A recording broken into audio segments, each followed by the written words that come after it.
Di minggu ini, di pertemuan yang ke-17, kita akan membahas mengenai apa saja tantangan-tantangan yang dihadapi bangsa Indonesia pada awal kemerdekaan. Nah, tetapi sebelumnya kita harus mengetahui apa tujuan pembelajaran kita di minggu ini.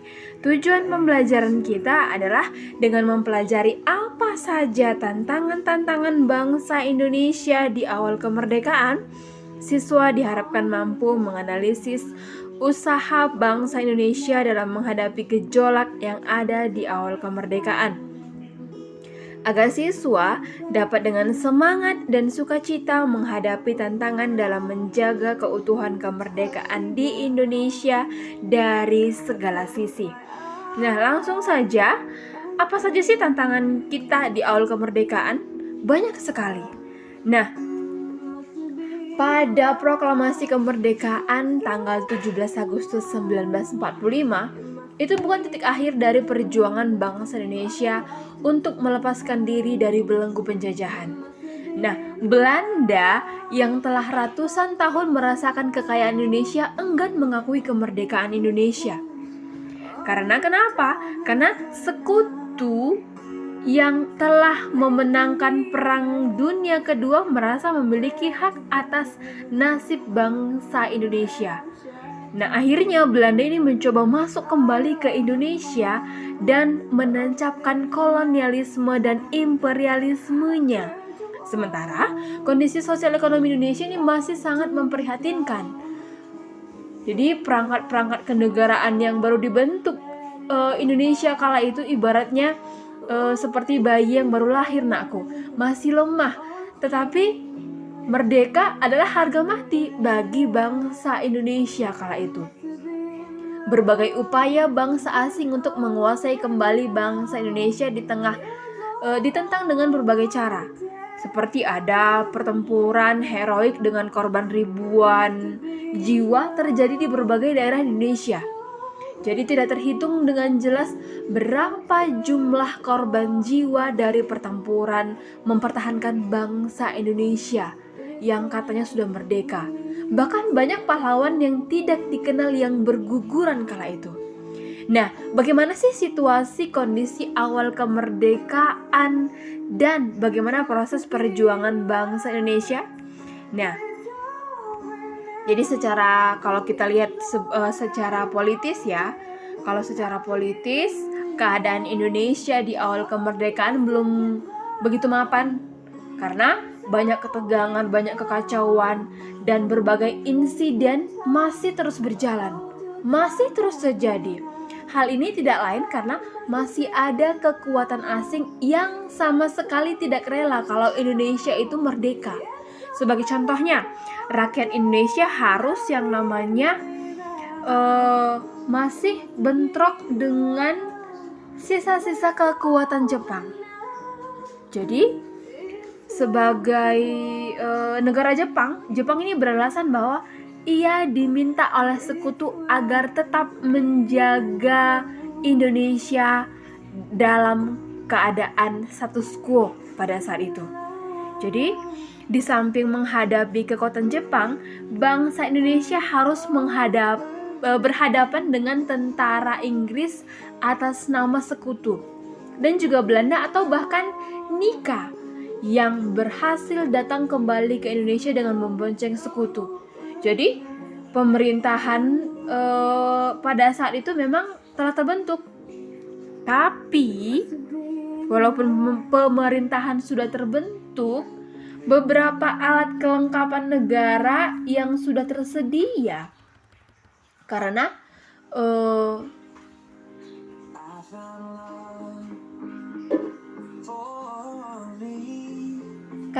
baru awal kemerdekaan masih tentu banyak kekurangan. Contohnya seperti PPKI keanggotanya sudah disempurnakan, berhasil mengadakan sidang untuk mengesahkan yang namanya undang-undang dan pemilihan presiden serta wakil presiden. Nah, bahkan juga untuk menjaga keamanan negara juga telah dibentuk yang namanya TNI. Kemarin kita sudah bahas PPKI, terus undang-undang dan pemilihan presiden dan wakil presiden juga sudah kita bahas kemarin kan, serta bagaimana proses terbentuknya TNI kala itu. Nah, melihat itu nakku, itu adalah situasi politik pada saat itu. Nah, sedangkan kalau kita lihat dari kondisi perekonomian negara Indonesia, ini masih sangat memprihatinkan, sehingga terjadi yang namanya inflasi yang cukup berat. Hal ini dipicu karena peredaran mata uang rupiah Jepang ini tidak terkendali kala itu. Sementara nilai tukarnya sangat rendah. Jadi pemerintahan Republik Indonesia tidak bisa melarang beredarnya mata uang tersebut, mengingat Indonesia sendiri belum memiliki mata uang sendiri. Jadi sementara kas pemerintahan saat itu masih kosong. Jadi waktu itu berlaku 3 jenis mata uang, yaitu The Javas Bank, terus ada uang pemerintahan Hindia Belanda, terus dan juga mata uang rupiah Jepang. Jadi ketiga jenis mata uang ini beredar kala itu. Kenapa? Karena Indonesia belum punya mata uang sendiri, belum diciptakan. Begitulah kira-kira keadaan ekonomi Indonesia pada saat itu. Nah, bahkan setelah Nika datang ke Indonesia juga memberlakukan mata uang Nika kala itu. Jadi Belanda harus memberi tekanan dan teror terhadap pemerintahan Indonesia. Inilah yang menyebabkan Jakarta semakin kacau. Sehingga pada tanggal 4 Januari 1946, ini ibu kota Republik Indonesia pindah ke yang namanya Yogyakarta.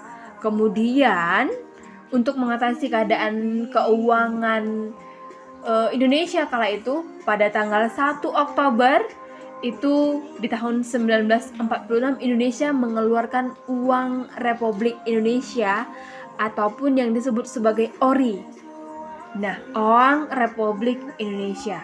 Sementara itu, uang Nika dinyatakan sebagai alat tukar yang tidak sah. Kenapa? Karena kita sudah punya mata uang sendiri kala itu.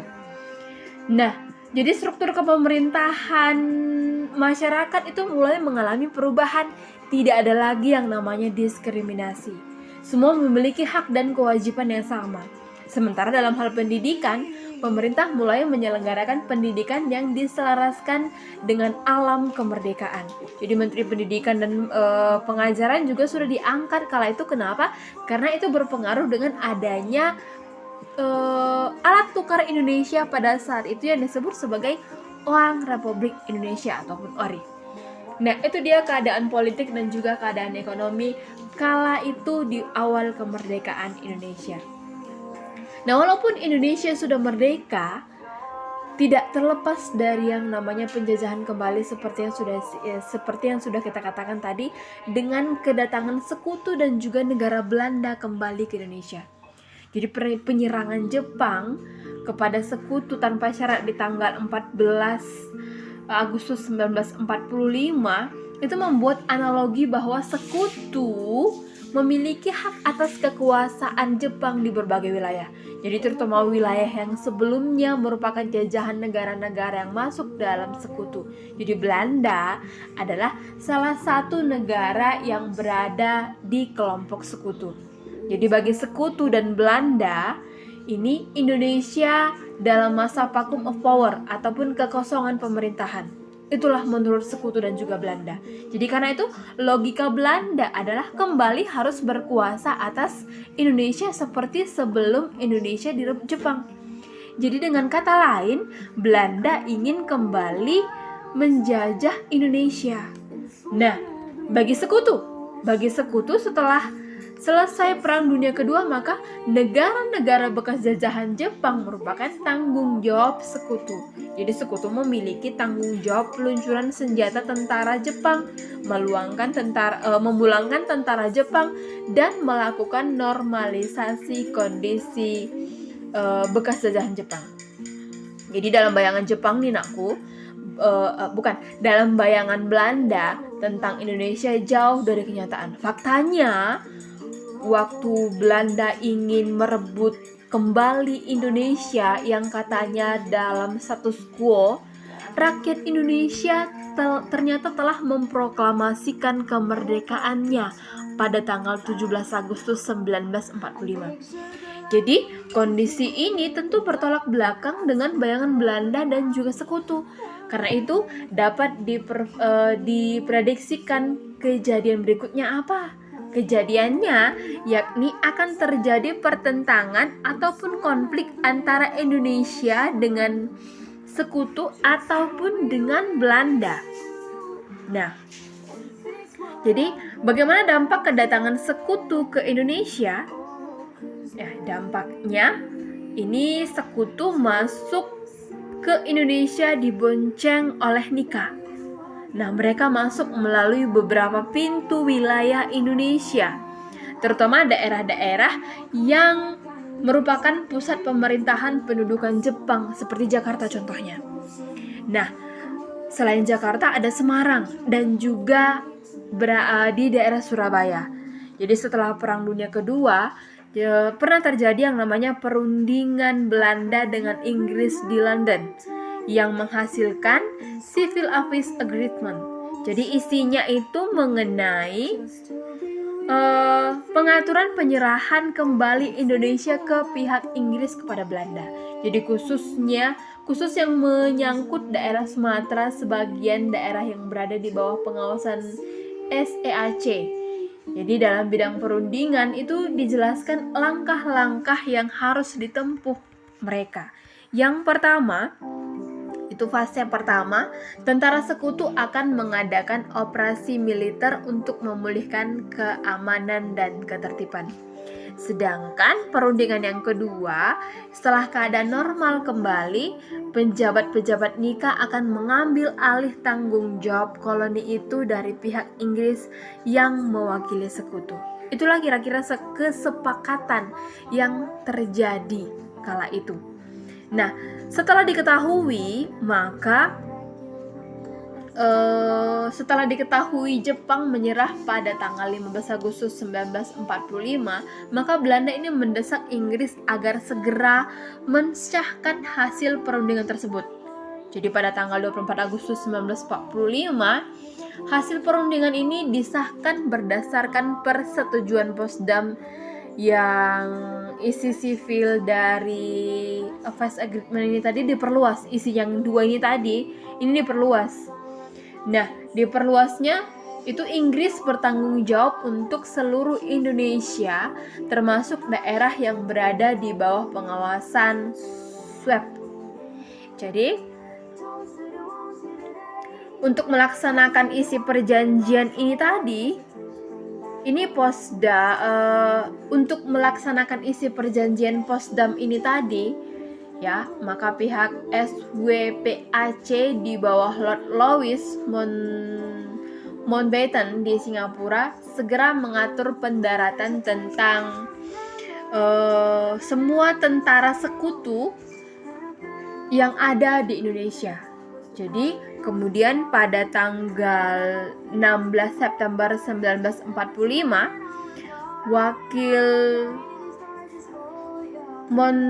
wakil dari Mountbatten yakni Laksamana Muda W.R. Peterson dengan menumpang kapal Cumberland mendarat di pelabuhan Tanjung Perak, Surabaya dalam rombongan dari Van der Plas yang mewakili Haji Van Mock. Haji Van Mock itu adalah pemimpin dari Nika. Nah, setelah informasi dan persaingan dipandang cukup, maka Louis Mountbatten membentuk yang namanya pasukan komando khusus yang disebut AFNE.